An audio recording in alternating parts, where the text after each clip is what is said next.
पिछले व्याख्यान में हमने संगीत का सर्वश्रेष्ठ स्थान सिद्ध करने के लिए कुछ तर्क लिए थे। उस तर्क से हम आगे बढ़ेंगे। 3 तर्क पहले लिए थे: संपूर्ण जगत प्रभावित, शिक्षा तथा भाषा की बाधा और अध्यात्म से संबंध।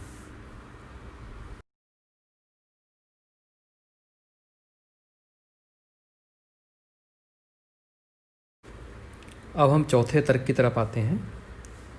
केवल नाद महत्वपूर्ण।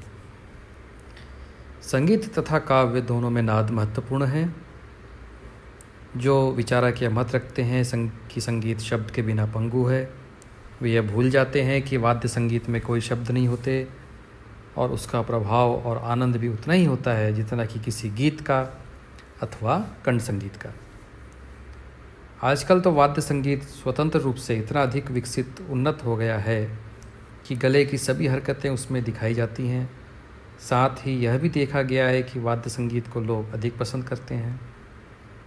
कंठ संगीत में बंदिश के अतिरिक्त आलाप ताने जो होते हैं वो शब्दहीन होती हैं। फिर संगीत में स्वर लहरी ही विशेष महत्व की होती है। इसके विपरीत काव्य पाठ यदि ससंगीत अर्थात गीत के रूप में हो, उस रूप में ना हो, तो उसका प्रभाव भी आधा रह जाता है। जो कवि अपनी रचना का अगेय रूप में पाठ करते हैं, वे भी उसे जिस उतार चढ़ाव के साथ गाते हैं वह भी कम स्वरों में एक प्रकार से लयमय गायन होता है। यही कारण है कि राष्ट्रगीत, भक्ति गीत, वंदना, प्रयाण संबंधी रचनाएं गाई जाती है, पढ़ी नहीं जाती। 5वां बिंदु है भावाभिव्यक्ति। कुछ लोगों की यह मान्यता है कि शब्द ही भावों को व्यक्त करने का सबसे सशक्त माध्यम है, जबकि वास्तव में जहाँ भाषा पंगु हो जाती है वहाँ भी संगीत या स्वर काम आता है। यही कारण है कि जन्म, विवाह, खुशी, दुख, यहाँ तक कि मृत्यु पर भी लोक संगीत में संगीत व्याप्त है। प्रीट ने कहा है, भाव जो हम अनुभव करते हैं, संगीत उसे ही ध्वनि द्वारा प्रकट करता है। साथ साथ संगीत जीवन में स्फूर्ति लाता है, निराशा का अंत कर नई चेतना भरता है। अतः भावों की अभिव्यक्ति का सर्वाधिक सशक्त माध्यम संगीत है। 6वां बिंदु है आनंदानुभूति। आनंदानुभूति को दूसरे शब्दों में हम रसानुभूति भी कह सकते हैं।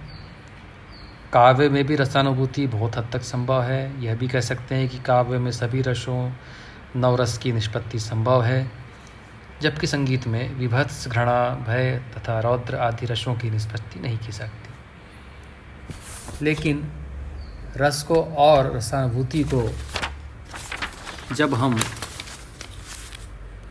अंतिम रूप में आनंद से जुड़ते हैं, तब संगीत में भी उसी आनंद की प्राप्ति होती है। रसोद्रेक की पूर्णता चिर आनंद में है और संगीत में यह आनंद प्राप्त होता है। रस निष्पत्ति से भी आगे की स्थिति संगीत में होती है। श्रोता कौन सा राग है, इसे ना सोचकर उसमें इतना तल्लीन हो जाता है कि वह केवल विशुद्ध आनंद प्राप्त करता है और झूमता है। यही स्थिति आनंद अनुभूति की है, जिसमें ना भाषा, ना प्रांतीयता, ना देश विदेश की कोई सीमा बाधा रहती है और ना ही शिक्षा की। 7वां अंतिम बिंदु है गतिशील कला। संगीत की अपनी एक विशेषता है कि वह एक गतिशील कला है। इसमें कृति बनती जाती है और आनंद आता रहता है, जबकि अन्य कलाओं में जब तक कृति पूर्ण न हो जाए वे आनंद देने तथा भाव दर्शाने में समर्थ नहीं होती हैं। लेकिन संगीत तानपुरा अथवा वाद्य के छिड़ते ही और षडज लगते ही आनंदित करना शुरू कर देता है। राग का एक आलाप वातावरण तैयार कर देता है और उसके बाद हर स्टेप आनंदोन्नति कराता है। जबकि काव्य में रचना पूर्ण रचित होती है। संगीत की इसी विशेषता के कारण इसे मूविंग आर्ट कहा गया है। उपरोक्त तर्कों के आधार पर हम कह सकते हैं संगीत का स्थान कलाओं में सर्वोच्च है। वाल्टर पेटर ने तो यहाँ तक कहा है, जितनी भी कलाएं हैं वे सब संगीत की ओर उन्मुख है।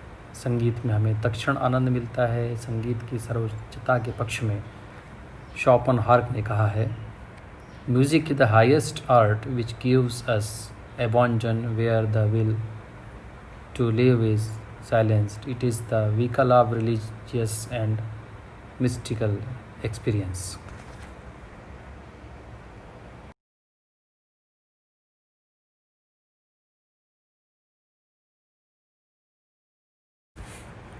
निष्कर्ष।